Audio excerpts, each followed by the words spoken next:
राज कुएं का। छोटे से गांव अमरपुर में मीरा और उसका भाई अनिल रहते थे। उनके घर के पीछे एक पुराना कुआं था। मीरा की दादी उससे लेकर कुएं के बारे में कई डरावनी कहानियां सुनाया करती थी। एक दिन दादी ने कहा, मीरा, उस कुएं में एक भूत रहता है, वह रात को बाहर निकलता है। मीरा बहुत डर गई। उसने अनिल से कहा, भैया, क्या सच में कुएं में भूत रहता है? अनिल ने मुस्कुराकर कहा, अरे नहीं बहना, ये सिर्फ कहानियां है। कुआं बहुत पुराना है, इसलिए दादी ने मजाक में ये बातें बनाई होंगी। मगर मीरा को डर लगता रहा। एक रात वो सो नहीं पा रही थी। तभी उससे बाहर से आवाज आई, खिर खिर खिर खिर। वो डर की मारे कांप उठी। मीरा ने अनिल को हिलाया, भैया उठो ना, कोई आवाज आ रही है बाहर से।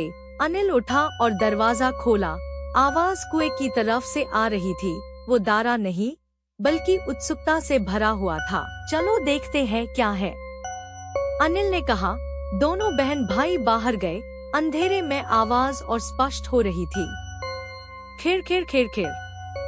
वो कुएं के पास पहुँचे तो देखा एक अजीब सी चीज खिड़की से बाहर झांक रही थी। मीरा बहुत डर गई। उसने चिल्लाकर कहा, भागो भैया, वहाँ कुछ है। लेकिन अनिल डरा नहीं। उसने लाइट जलाई और देखा कि वह चीज एक बिल्ली थी। वही आवाज कर रही थी, क्योंकि उसके बच्चे कुएं में फंस गए थे। अनिल हंसने लगा, अरे देखो बहना, ये तो बिल्ली है, उसके बच्चे कुएं में गिरे हैं, इसलिए वो आवाज कर रही थी। मीरा शर्मिंदा हो गई। उसने अपने डर के कारण है सारा डर महसूस किया था। अब वो समझ गई कि कुएं में कोई भूत नहीं है। उन्होंने बिल्ली के बच्चों को बाहर निकाला।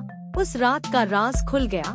दादी की कहानियों ने उन्हें डरा दिया था, लेकिन अब उन्होंने सीख लिया था कि डरने की कोई बात नहीं है।